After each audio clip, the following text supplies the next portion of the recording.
Assalamualaikum warahmatullahi wabarakatuh. Bismillahirrahmanirrahim. Nahmaduka ya ghafuru ya syakuru wa salli wa sallim barik ala sayyidina Maulana Muhammadin wa ala alihi washabihi ajmain amma ba'du.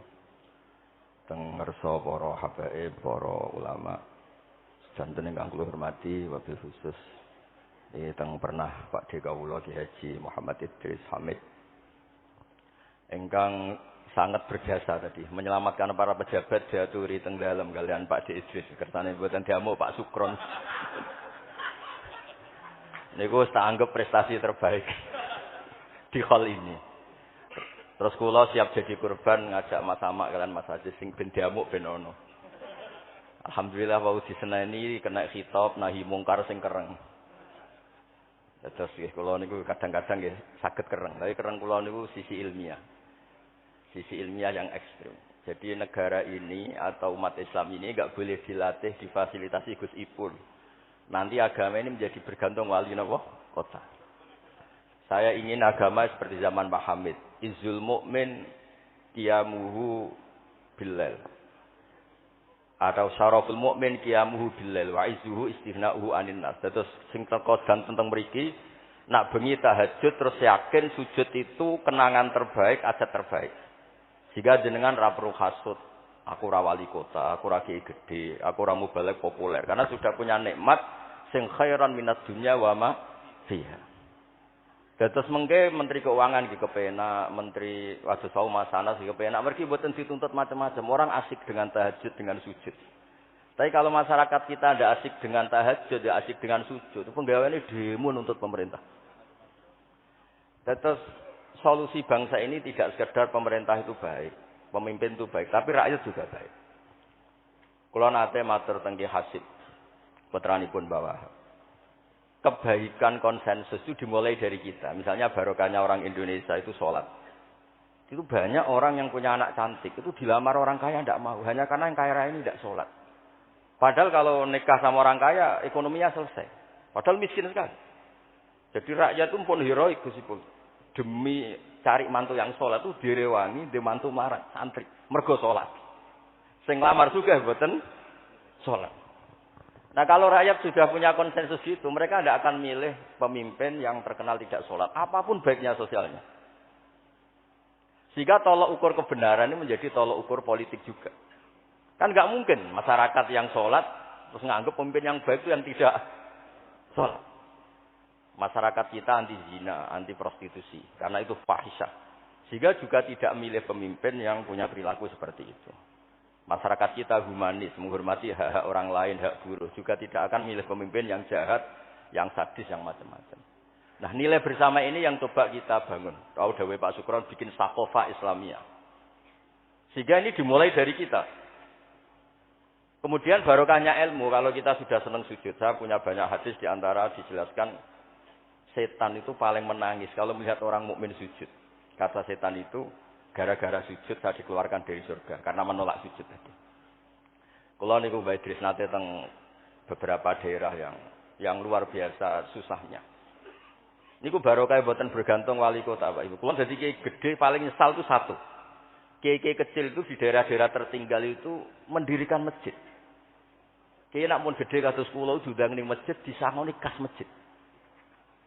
Wong niku nyesal kula teng pangeran montek amen. Sing kiai cilik melarat muassisul masjid, banil masjid, sing kadang kiai gedhe kados kula disangoni dhuwit kotak masjid. Lha sing kiai cilik iku gawe masjid, sing kiai gedhe entuk kok masjid. Itu barokahnya ilmu, saya bisa istighfar. Kalau saya tidak punya ilmu seperti itu, tidak punya ilmu warak seperti itu, mungkin bangga. Untuk sanggup kok kotak masjid niku bangga. Jadi saya mohon dah dilatih. Keilmuan itu dilatih. Sehingga barokahnya itu juga nura yamsi bihi finnas. Allah tidak ngendikan nura yamsi fil madaris wala fil muassasah wala fil masajid, tapi yamsi bihi finnas. Teman-teman kita yang di Taiwan, di Amerika, di Eropa itu di Indonesia dilatih sujud dan sujud itu jadi kebutuhan. Mereka mahasiswa, mereka pekerja, mereka pejabat. Kepikiran kalau di Korea ada masjid, di Amerika ada masjid, di Eropa bikin masjid, bikin komunitas pendidikan. Itu kalau dari awal dilatih mendapat, tidak akan jadi. Karena dilatih nunggu propo. Tapi barokahnya mereka dari pikirannya sendiri, nura yamsi bihi finnas. Teman-teman pekerja itu urunan terus bikin apa? Masjid, bikin pendidikan. Nah, terus target kula, target saya itu kepengen yang Islam itu punya nura yamsi bihi finnas. Mereka tersiksa kalau di komunitasnya itu tidak ada tempat sujud. Jangan dilatih, kalau menurut saya, jangan dilatih dengan kebesaran-kebesaran itu. Monggo lah kita menikmati tadi. Ada istilah wali masyhur, ulama terkenal.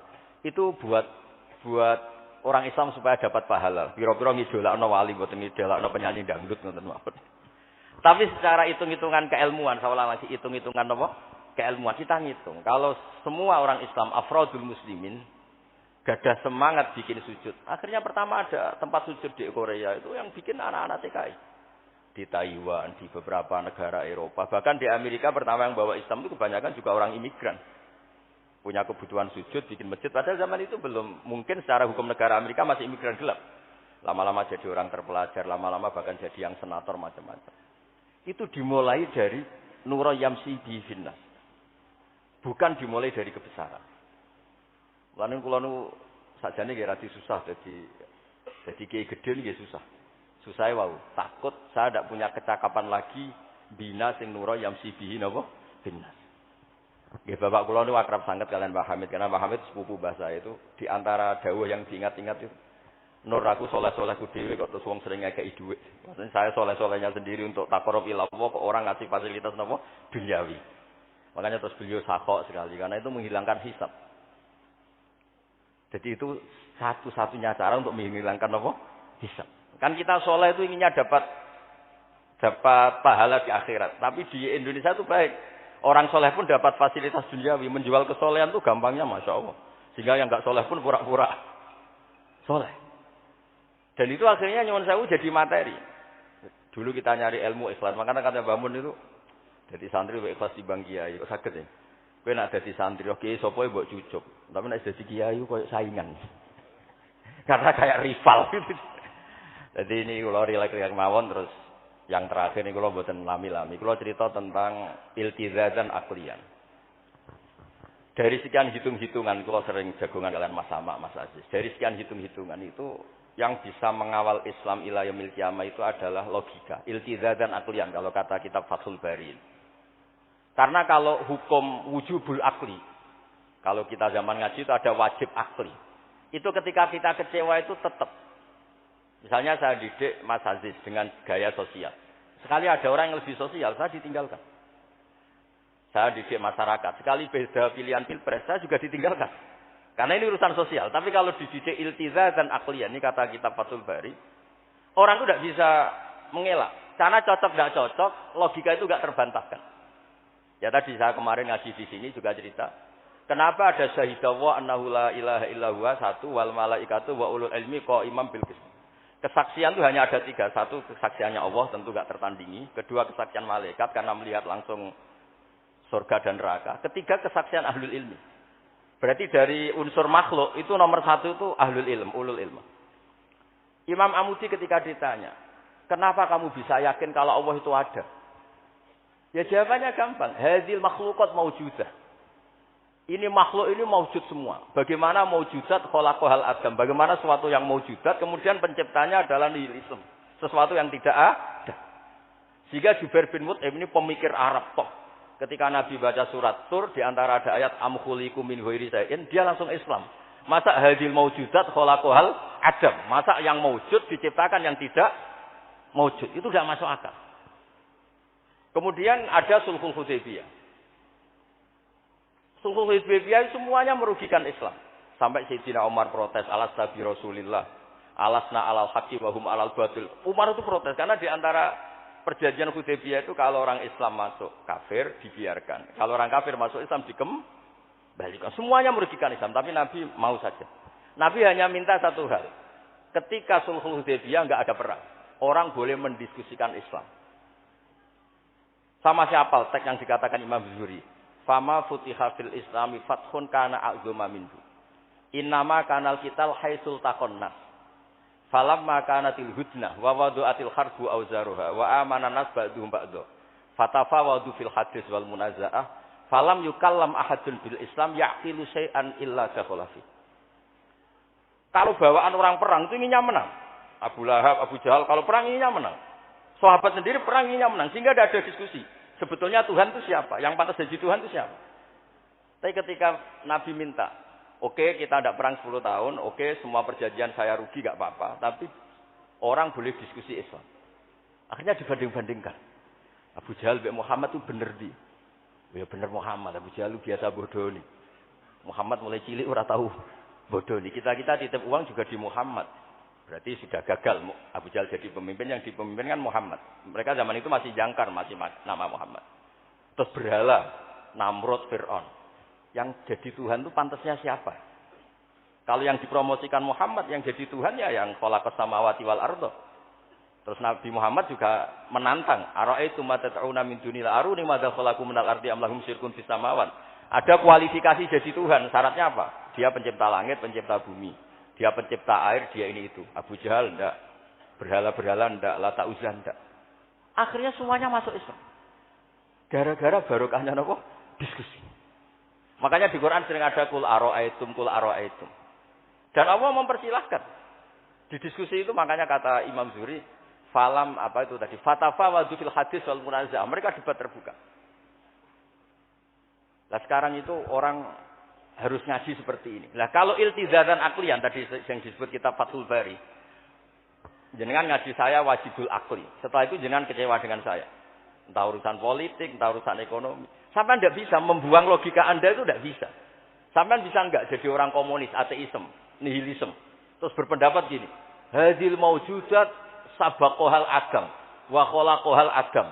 Ini yang maujudat langit bumi penciptanya adalah ketiadaan. Fakih fayakunul agam yu'astir wa yakhluq. Bagaimana sesuatu yang tidak ada kemudian bisa menciptakan. Jadi akhirnya paham nihilisme ini hilang. Barokahnya kayak Indonesia itu. Kadang di tonggo kiai ini wis kereng, rapati sosial. Ya tetap Islam. Mergo iso kecewa kiai tapi wong ora iso kecewa mbek apa? Islam. Beda pilpres, beda pilgub, dia tetap Islam. Bahkan orang nyun sewu yang masih suka mabuk, suka main perempuan, itu tidak pindah agama yang nyun sewu yang tidak melarang itu, tetap Islam. Karena logika yang dibangun Islam itu logika sing ma'ruf, logika sing makul, sehingga apapun kecewanya orang Islam. Nah ini pesannya Imam Ibnu Hajar Al-Asqalani yang nyarai Bukhari, orang Islam itu harus didorong, berlatih terus dengan kekuatan iltizatan apa? Akliyah. Dia punya kenyamanan berpikir. Karena agama ini liqaumi ya'qilun, liqaumi yatafakkar. Makanya dulu Nabi itu urusan sosial pun tuh Nabi kalau ngendikan itu mesti dilogika. Misalnya begini, ini yang urusan tauhid sudah sering saya jelaskan. Sebelum urusan sosial saya cerita Imam Tauhid. Saya berkali-kali cerita, Imam Amudi itu keramatnya itu karena guru matematika. Saya berkali-kali cerita. Terus kata Allah, silahkan ngajar malaikat saya tentang matematika. Itu malaikat diajarkan. Kenapa saya percaya Allah itu wajibul wujud? Beliau nulis, angka 2, 3, sampai 1 miliar, itu nisbatnya ke angka 1 itu nisbatul far'i ilal asli. Semuanya itu dinisbatkan ke angka 1, yang 1 itu dasar, yang lainnya itu far'un. Bu angka 1 miliar ya dimulai dari 1, 2, 3 dari 1. Berarti al-aslu adalah Allahus, somatkul huwallahu ahad. Gambar kayak apa ruwetnya juga dimulai dari 1 titik. Nah titik ini nuktatul wujud, maka sirnya bismillah dimulai dari 1 titik.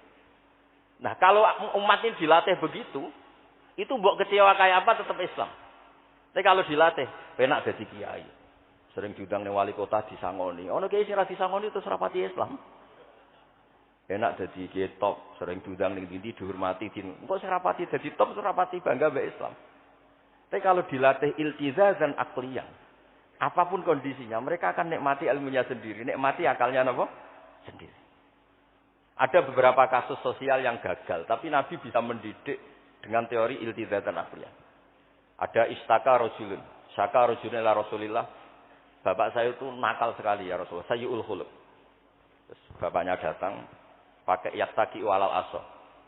Terus Nabi tanya, "Itu bapak kamu ya?" Terus bapaknya, "Ini orang ini mengadukan kamu itu sayyul khuluq sama anak kamu."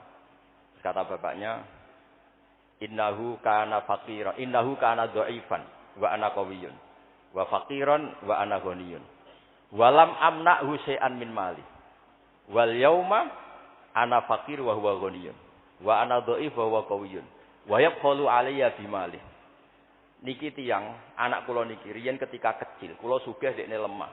Kula mampu dia lemah, tak urusi. Sakniki kula lemah dekne kuat mboten ngurusi kula. Terus Nabi ngendikan masame abihada min madarin wala hajarin illa baka. Semua makhluk itu menangis karena keluhan bapak kamu. Terus Nabi ngendikan anta wa maluka li abika. Kamu dan hasil jerih kamu itu juga aset bapak kamu. Sehingga jadi hukum fikih. Kalau al-qatil itu walid tidak bisa dikisos. Bahkan hibatul walid iwalati boleh dirujuk. Pokoknya selalu orang tua punya hukum apa? Khusus. Ada kejadian lagi imra'atun melapor ke Nabi. Dilaporkan kalau dia sayyi'atul khuluq. Ibu saya itu sayyi'atul khuluq gini-gini ya Rasulullah. Jawabnya Nabi unik. 5 dalam takun kadzalik. Khina hamalat katis ata asyurin. Kenapa kamu tidak ngomel-ngomel seperti ini ketika dia masih baik? Itu yang mengandung kamu 9 bulan. Tapi innaha sayyi'atul khuluq. 5 dalam takun kadzalik. Khina ardu'atka haulaini kamilan. Terus, tapi innaha sayyi'atul khuluq. 5 dalam takun kadzalik. Khina sahirat lailaha. Khina sahirat laka lailaha. Wa khina asma'at laka naharuha. Kenapa kamu tidak ngomong seperti itu ketika kamu masih butuh susunya, butuh binaannya. Sekarang kamu kuat baru ngomong gitu. Terus kata pemuda tadi, laqad jazaituha ya Rasul. Saya sudah membalas itu. Apa balasan kamu? Laqad hajat tuha ala unuki. Dia pernah haji tak gendong. Tapi Nabi ngendikan, fa wallah ma jazaitaha. Kamu tetap tidak bisa balas jasa ibu kamu. Jadi orang ketika ingat sisi sayyi'atul khuluq ibunya ketika sepuh, Nabi mengeset ulang.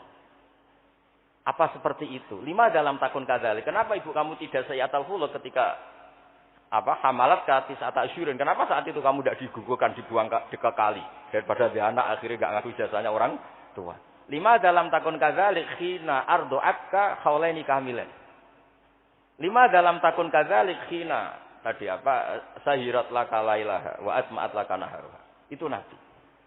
Jadi saya ini termasuk kiai lah yang ingin semuanya kita baik itu karena ada kemampuan iltiza dan aklian supaya agama ini liqaumi yaqilun liqaumi yatafakkar.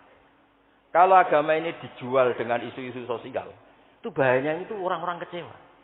Loh saya itu akrab sama Gus Pul, belum pernah main ke wali kota, bukan soal zuhud. Mau nak disangoni, terus suatu saat ras disangoni darani medhit. Terus kurang suguhane tersinggung, terus ribet-ribet. Soalnya agama kalau dijual sosial itu ribet. Karena tuntutannya itu mukafaah. Makanya Nabi itu dulu pinter sekali kalau misalnya masalah zina. Ada pemuda itu hiperseks. Enggak bisa Islam, karena kalau Islam itu melarang zina. Akhirnya geger, ista'zana fi zina. Saya mau masuk Islam tapi boleh zina.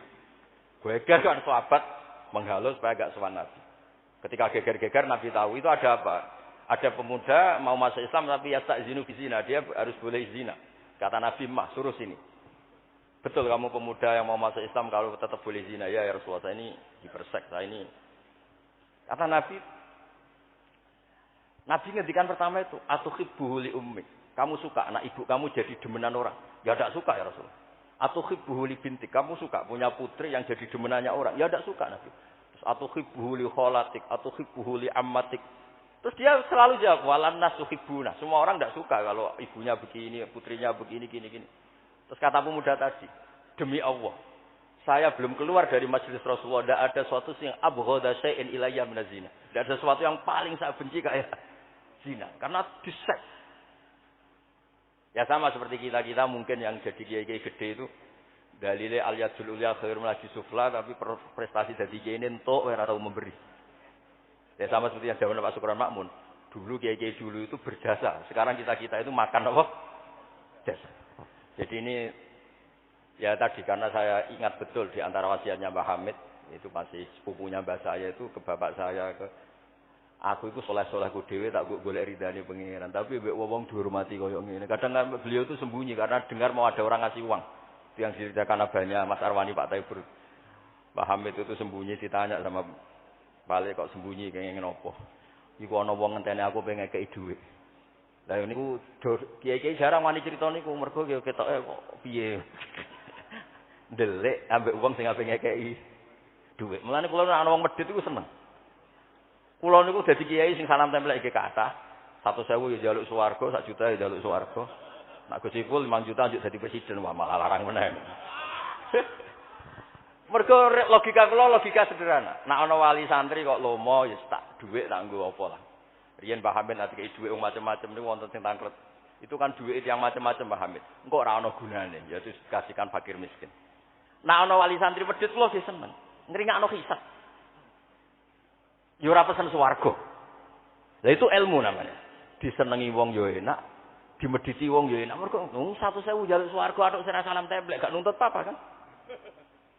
Saya itu pengagum Imam Syafi'i ya karena ilmiah. Imam Syafi'i itu ditanya orang. Tadi orang yang cium tangan Anda, yang hormat Anda, di luar tuh ngomel-ngomel ngerasanin Anda. Jawab Imam Syafi'i lucu. Berarti saya wibawa, buktinya di depan saya ada berani. Dianggap enteng mau. Berarti saya wibawa, buktinya di depan saya tidak berani. Ada orang lagi, itu separuh kampung itu tidak suka kamu. Jawab Imam Syafi'i enak, malah enak ra utang. Mergo nak seneng ku macam-macam kan.